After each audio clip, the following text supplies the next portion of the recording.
한덕수 국무총리 후보자 인사청문회 보이콧 전국, 또 검수완박 법안 재논의 전국, 여기에 지방선거까지 지금 앞두고 있죠. 여야가 모든 사안에 대해서 격돌하면서 새 정부 출범 전부터 전국이 달아오르고 있습니다. 전국 현안들을 짚어보겠습니다. 최진 대통령 리더십 연구원장 추은호 해설위원과 함께 짚어봅니다. 어서 오십시오. 네, 안녕하십니까.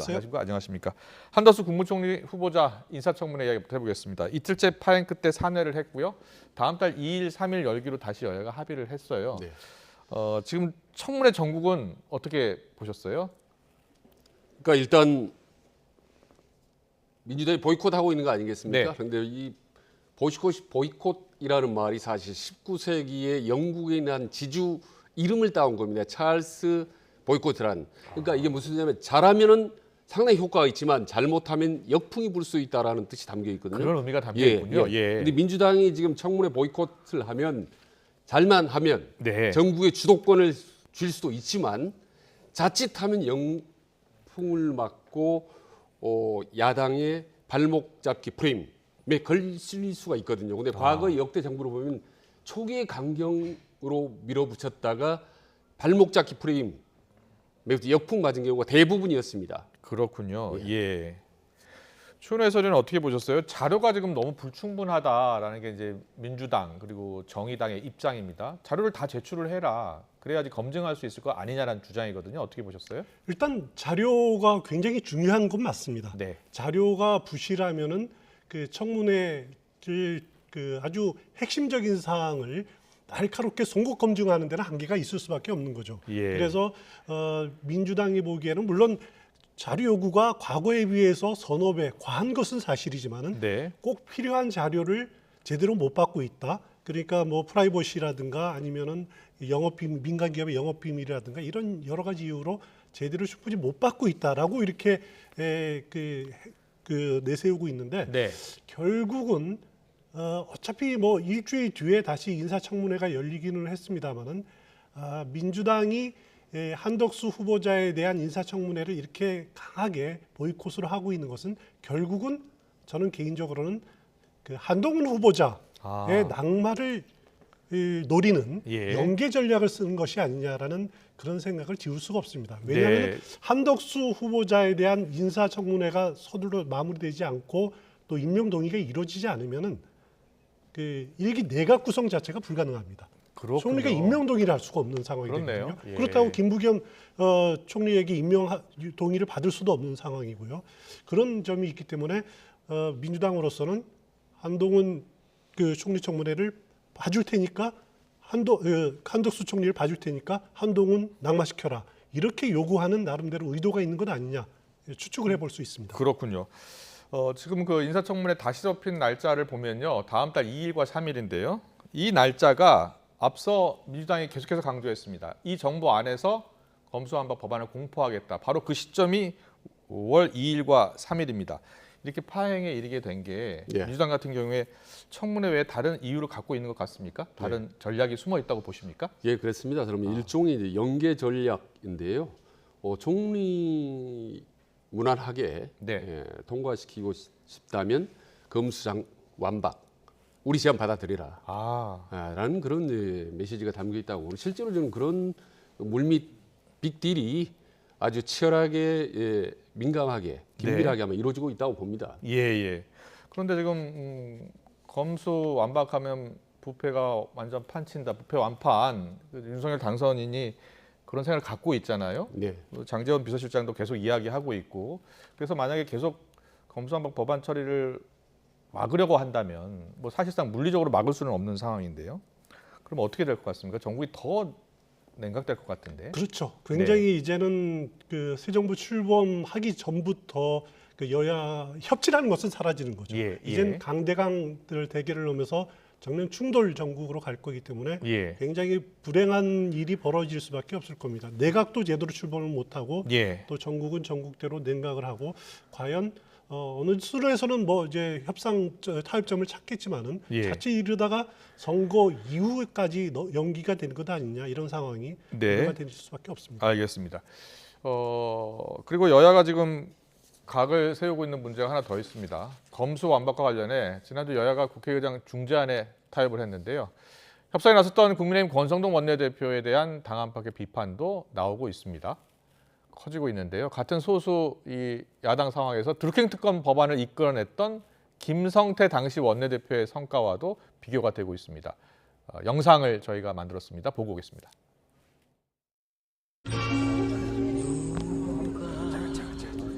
이 사람을 모르시나요? 우선 건강이 제일 중요하니까 관심 주시고 그래요. 우리가 빨리 준비할 테니까.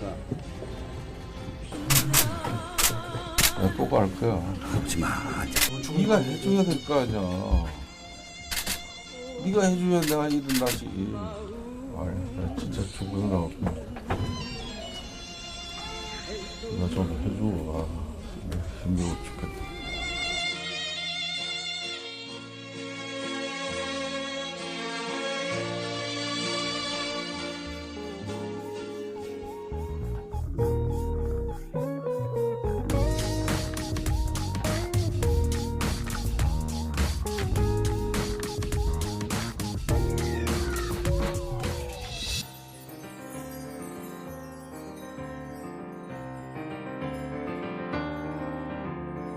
억울한 피해자를 만들지 않는 범위내에서 서로 타협을 했다.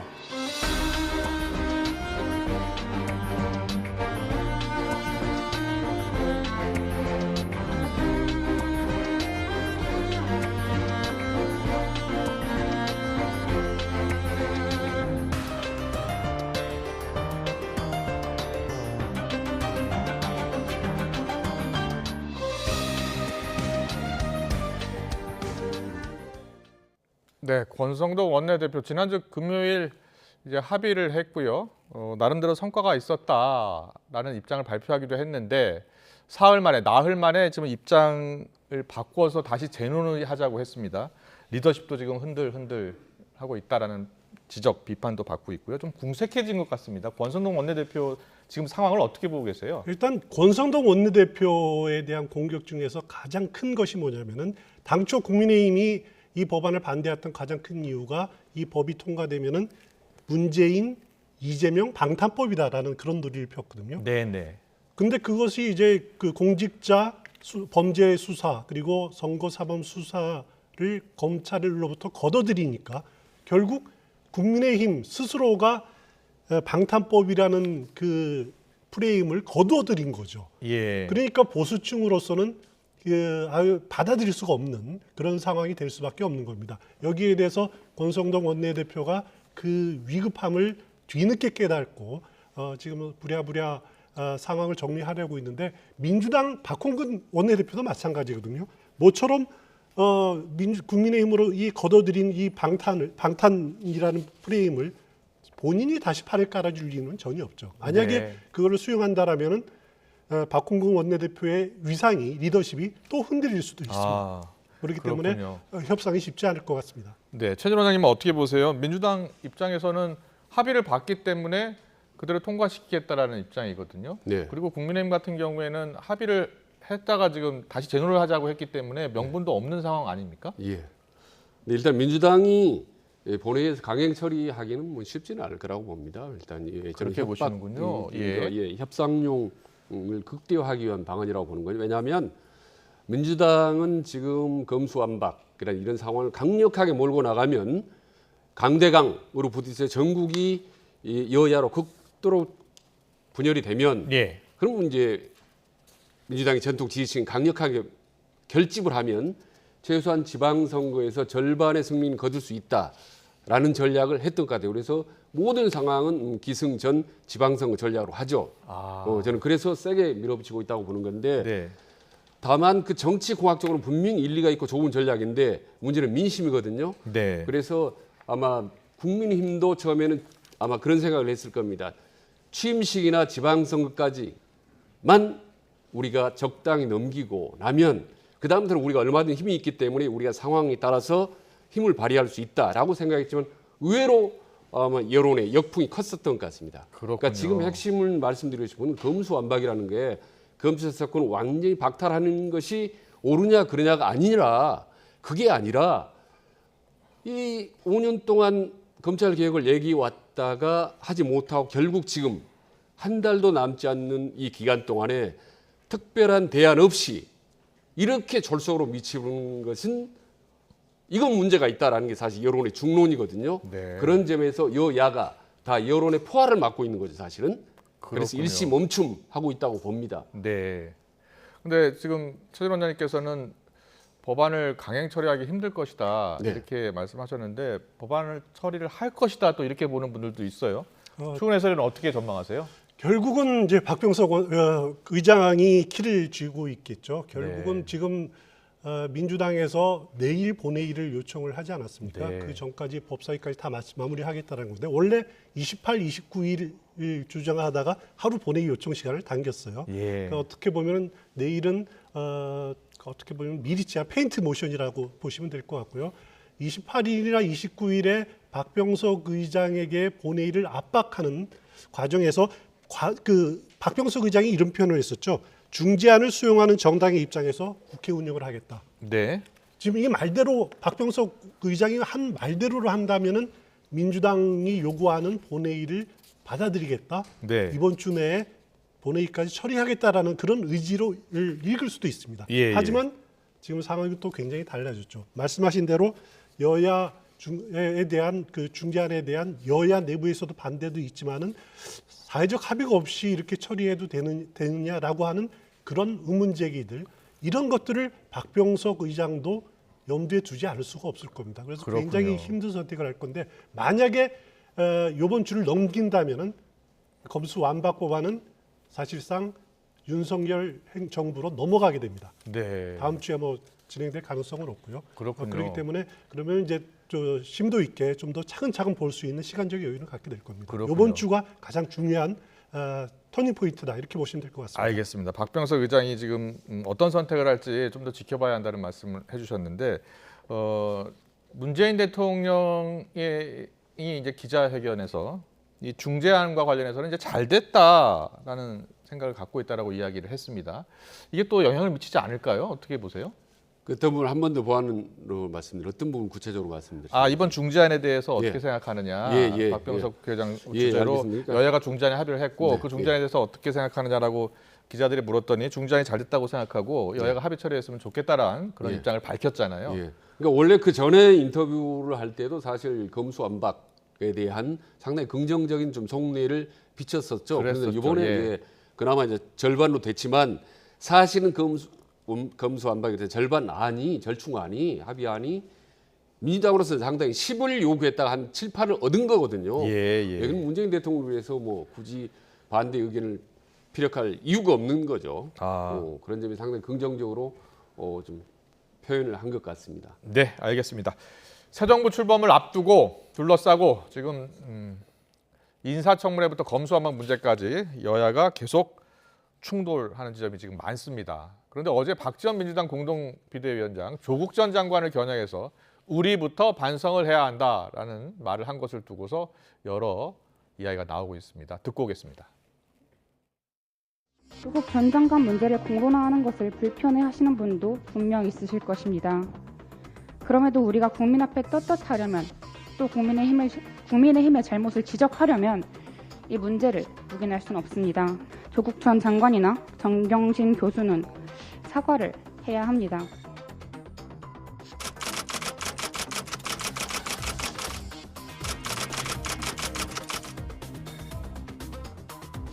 비대위에서 조국 전 장관의 정경심 교수 이님 이야기를 하려고 했던 것은 내용적으로도 맞지가 않았고 전략적으로도 봐도 조금 실수였던 건 아닌가 조금 그렇습니다. 네, 박지원 위원장이 아침에 이 발언을 하니까 조국 전 장관이 바로 SNS에 글을 올렸습니다. 여러 번 사과를 했다. 또 사과하면 하겠다라고 했습니다. 근데 민주당이 역시 이 조국의 강을 아직도 건너고 있는 중이다라는 생각도 들어요. 어떻게 보셨어요? 저는 뭐 조국의 강을 건너지 못했고 건너기 힘들 거라고 봅니다. 왜냐하면 강폭이 너무 넓고 물살이 셉니다. 예. 그리고 조국 전 장관이 아시다시피 이번 대선에도 계속 SNS 정치를 했지 않습니까? 네네. 저는 이번 지방선거 때도 SNS 정치를 할 거고 그리고 총선 나가서 5년 후에 대통령 선거 과정에서도 아마 SNS 정치를 세게 할 겁니다. 그리고 정치를 하겠다고 작심을 했기 때문에 조국의 강을 민주당이 건너기 쉽지 않을 것이다. 그리고 대선 과정에서도 그렇고 이 조국의 강은 민주당에는 정말 반드시 넘어야 될 힘든 물살이 거센 강이라고 보고요. 네. 다만 이제 전에 말씀드린 국민의힘에는 이제 박근혜의 강이 있다고 했지 않습니까? 네. 근데 거의 이 국민의힘은 다 건넜다고 봅니다. 이번에 대구시장 경선에서 유영화 변호사가 거의 이제 경선에서 탈락을 하고 또 박풍이 어떻게 보면 맥을 못 쓴 상태이기 때문에 조국의 강, 박근혜의 강은 사실상 이제는 뭐 물살이 너무 얕기 때문에 누구나 건널 수 있지만 조국의 강은 아직도 너무 멀고도 험하다. 그리고 이걸 반드시 넘어야 저는 중도층을 흡수할 수 있고 지방선거 나가서 낸 총선이나 대선에서도 상당히 떠나간 민심을 되돌릴 수 있다. 이걸 과연 할 수 있을 건지 이게 가장 큰 민주당의 어떤 과제이고 장애물일 것 같습니다. 네. 추은혜 해설위원은 어떻게 보세요? 아직 그 조계강을 건너지 못했고 건너기도 어렵다 이렇게 이야기를 하셨거든요.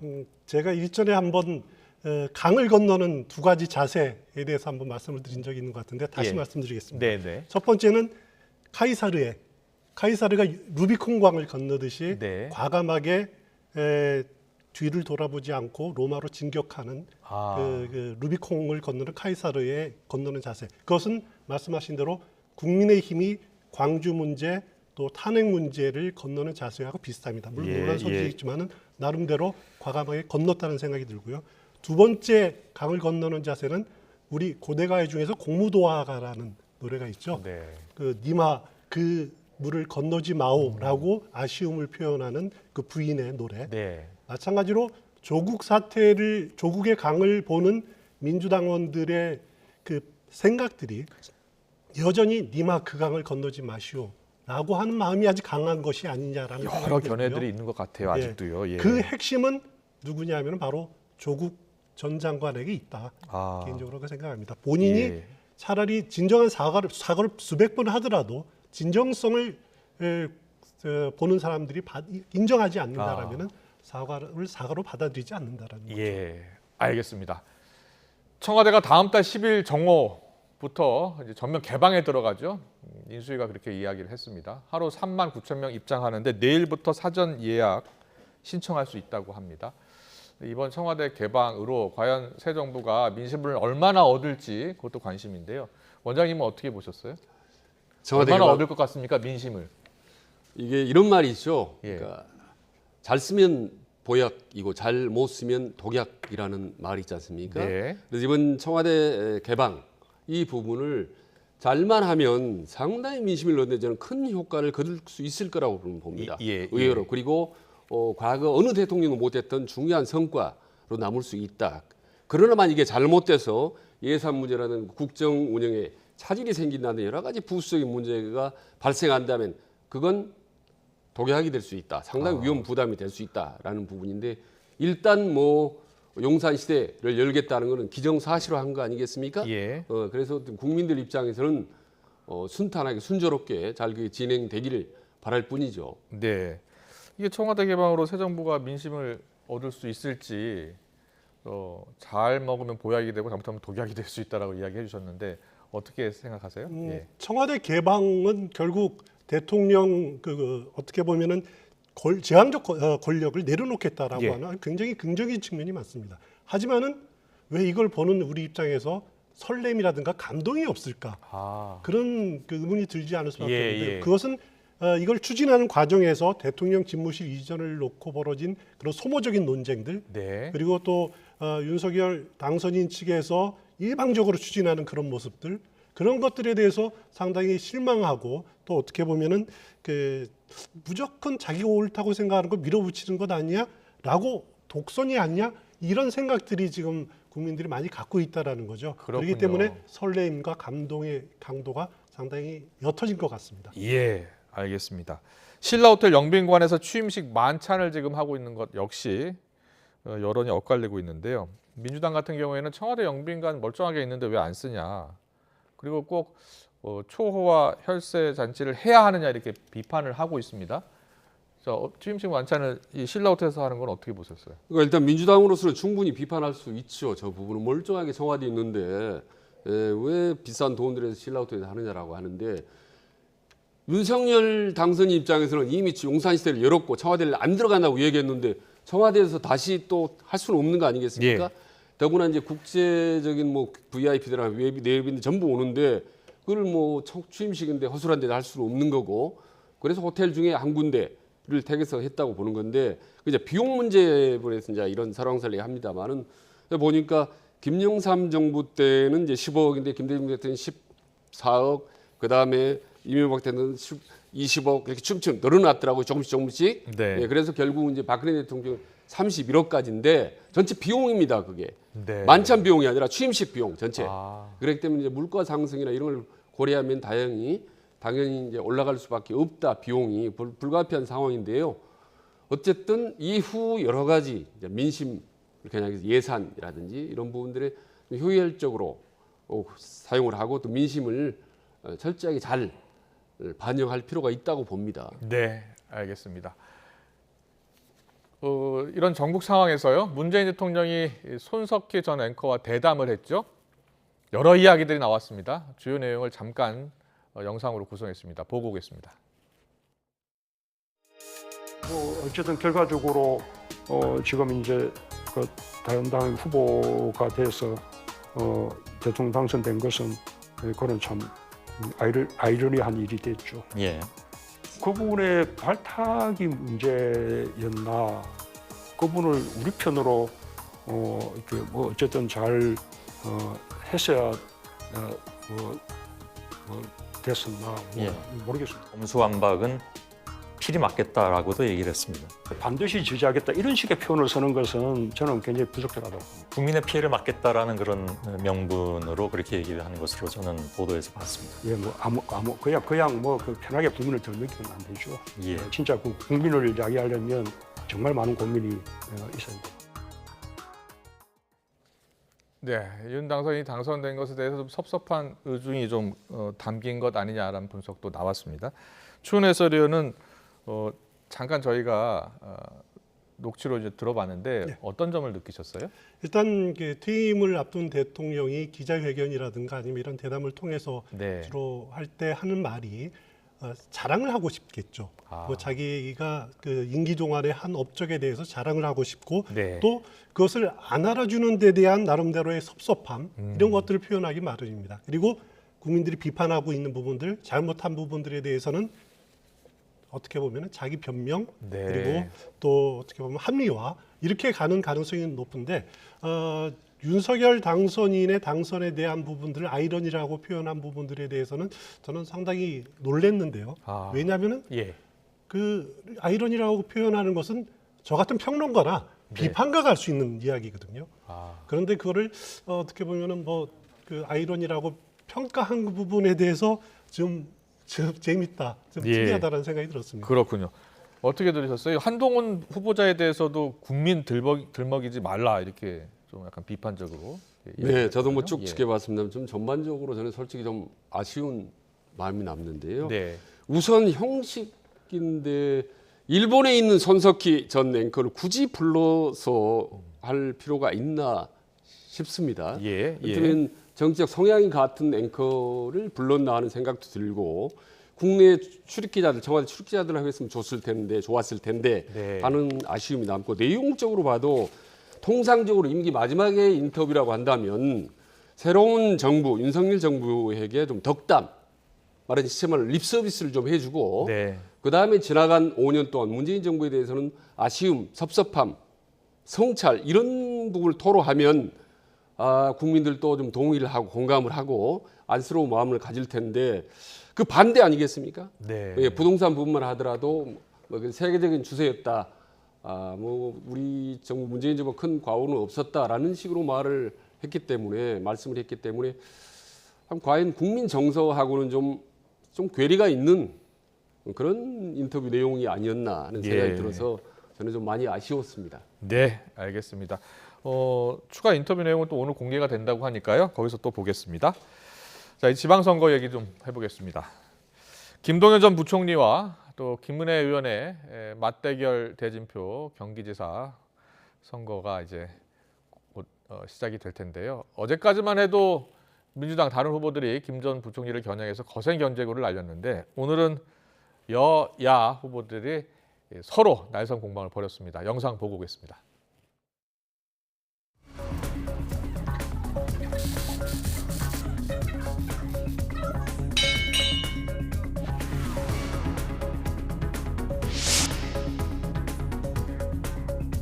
이번 선거는 한마디로 그 윤석열 정부의 독선과 이 불통에 대해서 브레이크를 걸 수 있느냐 없느냐를 판가름하는 선거의 그 성격도 있다고 생각을 합니다. 문재인 정부 부동산 폭등에 큰 책임이 있는 분입니다. 근데 마치 자신과는 무관한 일처럼 유체이탈 화법으로 일관하셔서 놀랐다는 주민분들을 많이 뵀고요. 이재명 전 지사께서 뭐 도정하면서 많은 성과를 냈습니다. 예. 저는 뭐 이재명 지사의 여러 정책들 승계하고 발전하고 보완할 것이고요.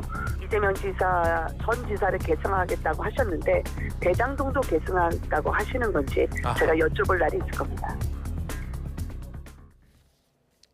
사실상 명심과 윤심의 맞대결이다. 그래서 미니 대선이 될 것이다라는 평가가 나오고요. 상징성이 높은 인물이기도 합니다만 구도적으로도 보면 의미가 있을 것 같아요. 그렇게 보세요? 저는 이제 여기서 가장 눈여겨봐야 될 것이 어떻게 보면은 그 대선의 2라운드다.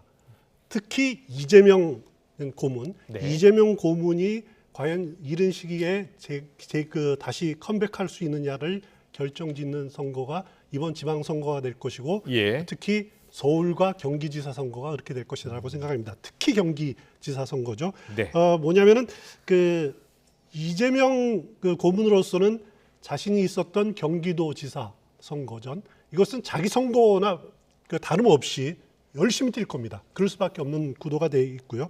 여기에 만약에 민주당 김동연 후보가 이긴다라면은 이재명 고문의 컴백이 굉장히 빨라질 수 있습니다. 그러니까 그렇군요. 8월 당 대표 선거에 나설 가능성이 상당히 높아지는 거고요. 그렇군요. 만약에 패배한다 그러면은 이재명 책임론 그리고 뭐 그것이 제기되면서 그 시기가 늦어질 가능성도 있습니다. 네.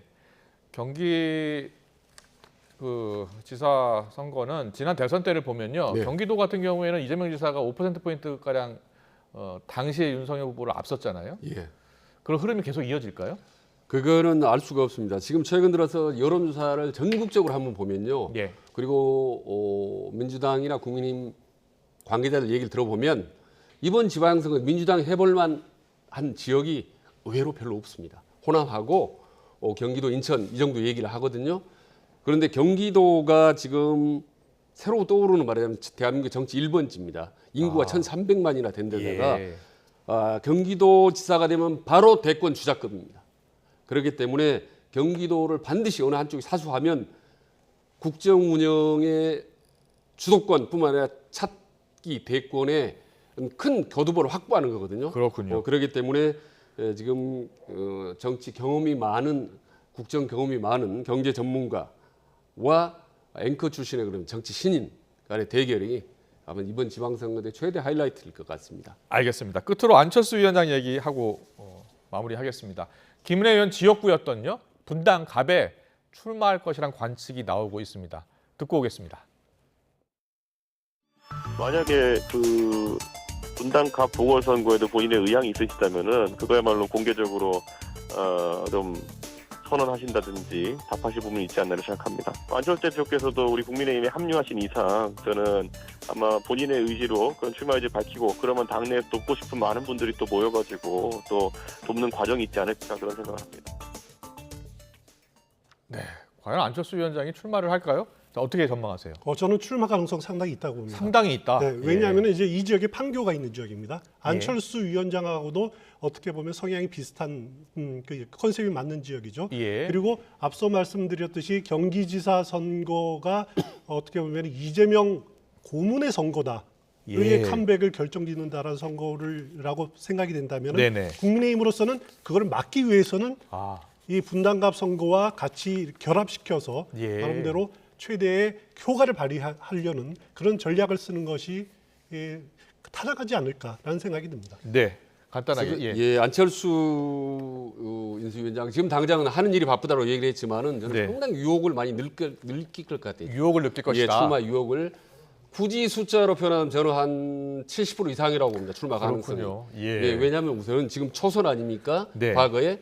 근데 이게 잘 말하면 이번에 분당에서 국회의원 되면 1년 반 후에 다시 또 국회의원 떠들 수 있거든요. 그래서 2년 안에 잘만 하면 3선이 될 수 있습니다. 그렇군요. 중진으로 바로 뛰어올 수 있기 때문에 예. 많은 유혹을 느끼고 출마할 가능성이 매우 높다고 봅니다. 명분도 좋아요. 이 분당 갑이 IT 대한민국 IT였던 집산지고 예. 또 본인의 안랩이 또 본사가 있고 그렇기 때문에 명분 실리 여러 가지 면에서 충분히 출마할 가능성이 높다. 더구나 집권 초기 때문에요. 네. 가능성이 엄청 높습니다. 그렇군요. 알다시피. 알겠습니다. 안철수 위원장한테 기자들이 물었더니 오늘 이렇게 얘기했습니다. 우선 제가 해야 하는 일에 집중할 생각이다 라면서 말을 아꼈는데 기자들의 해석은 선을 그었지만 여지를 남겼다 이렇게 해석했습니다. 오늘 정치권 이슈는 여기까지 듣겠습니다. 최진 대통령 리더십 연구원장, 추은호 해설위원과 함께했습니다. 고맙습니다. 고맙습니다.